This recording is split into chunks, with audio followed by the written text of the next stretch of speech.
Good evening, Carl. Here we go to story number 19. This one is called The Three Princesses of Whiteland. There was once upon a time a fisherman who lived hard by a palace and fished for the king's table.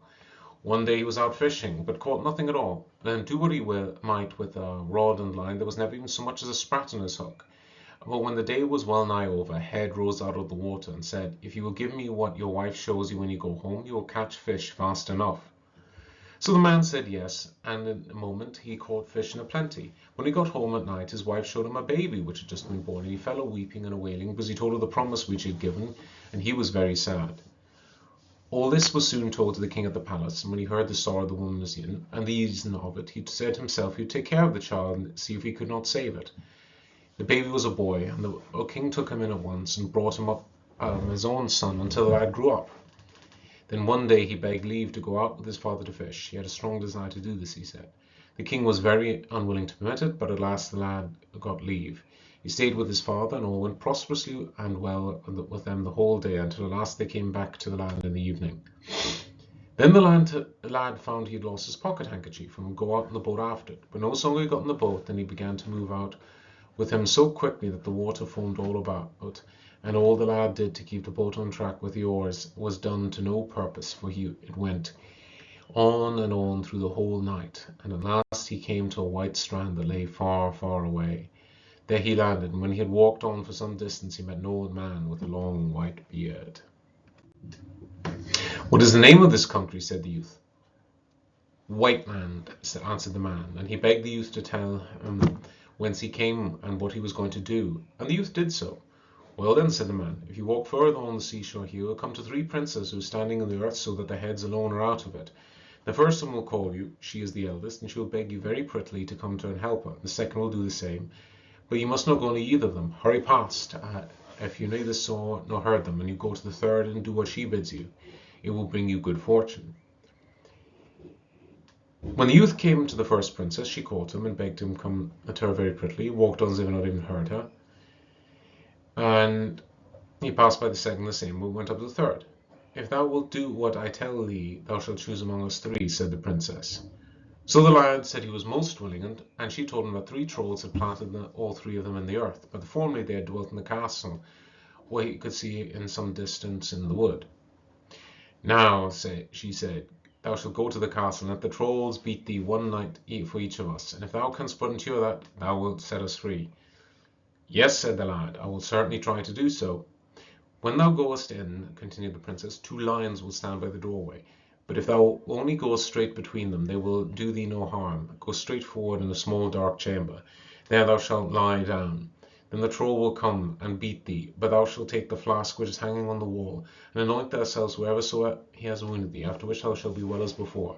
Then lay hold of the sword which is hanging in the side of the flask, and smite the troll dead." So he did just what the princess had told him. He walked straight between the lions as if he did not see them, and into a small chamber, and lay down on the bed. The first night a troll came with 3 heads and 3 rods, and beat the lad most unmercifully, but he held out until the troll was done with him, and then he took the flask and rubbed himself all over. Having done this, he grabbed the sword and smote the troll dead. In the morning he went to the seashore where the princesses were out of the earth as far as their waists. The next night everything happened much in the same way, but the troll that came then had 6 heads and 6 rods, and he beat much more severely than the first had done. But the lad went out of doors next morning, and the princes were out of the earth as far as their knees. And on the third night a troll came, and he had 9 heads and 9 rods, and he struck the lad and flogged him so long that at last he swooned away. And so the troll took him and flung him up against the wall, and this made the flask of ointment fall down, splashed all over him, and he became as strong as ever. Then without loss of time he grasped the sword and struck the troll dead. And in the morning when he went out of the castle, the princes were standing there entirely out of the earth. So he took the youngest for his queen and lived with her.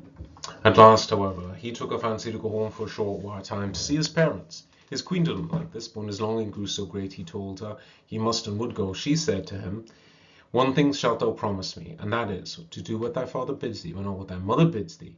And this he promised.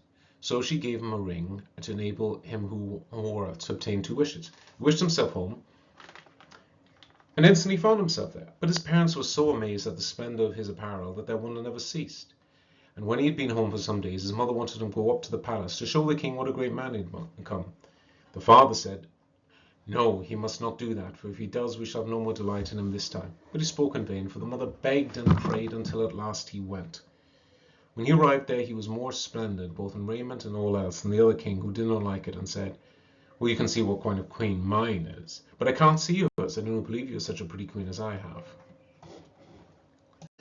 Would to heaven she were standing here, and thou wouldst be able to see," said the young king. And in an instant she was standing there. But she was very sorrowful, and said to him, "Why didst thou not remember my words, and listen to only what thy father said? Now I must go home again, and thou hast wasted both thy wishes." And she tied a ring in his hair, which had her name upon it, and she wished herself home again. And now the young king was deeply afflicted, and day out, day in, he went about thinking of naught else but how to get back again to his queen. "Try to see if there's any place which I can learn how to find Whiteland," he thought, and journeyed forth into the world. When he was gone some distance, he came to a mountain, where he met a man who was lord of all the beasts in the forests, for they had all come to him when he blew a horn which he had. So the king asked where Whiteland was. "I do not know," he answered, "but I will ask my beasts." Then he blew his horn and inquired whether any of them knew where Whiteland lay, but there was not one who knew that. When the man gave him a pair of sole shoes. "When you have these on," he said, "you will come to my brother, who lives hundreds of miles from here. He is the lord of all the birds in the air. Ask him. When you've got there, just turn the shoes so that the toes point this way, and then they will come again home of their own accord." When the king arrived there, he turned the shoes as the lord of the beasts had bidden him, and they went back.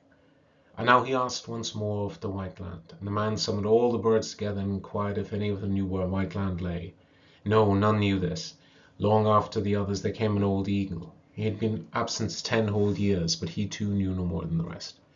"Well, well," said the man, "then you shall have the loan of a pair of snowshoes of mine. If you wear them, you go to my brother, who lives hundreds of miles from here. He is lord of all the fishes in the sea. You can ask him, but do not forget to turn the shoes around."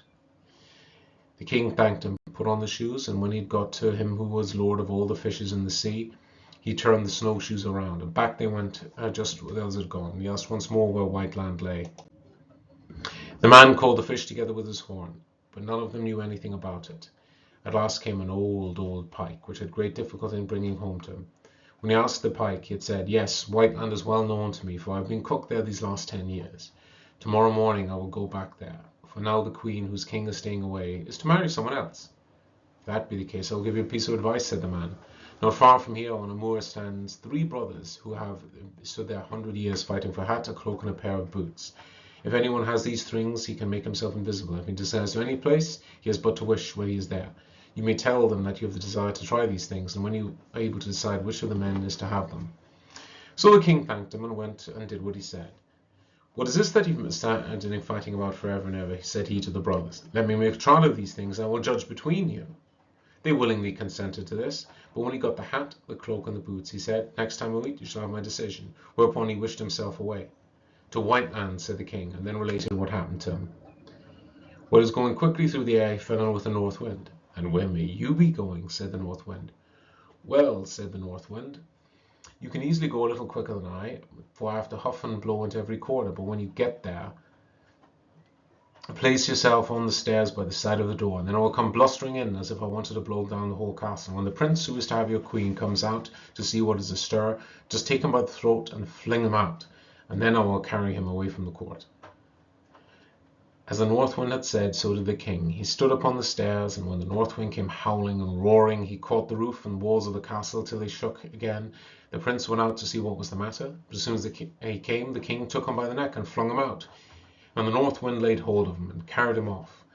And when he was rid of him, the king went into his castle.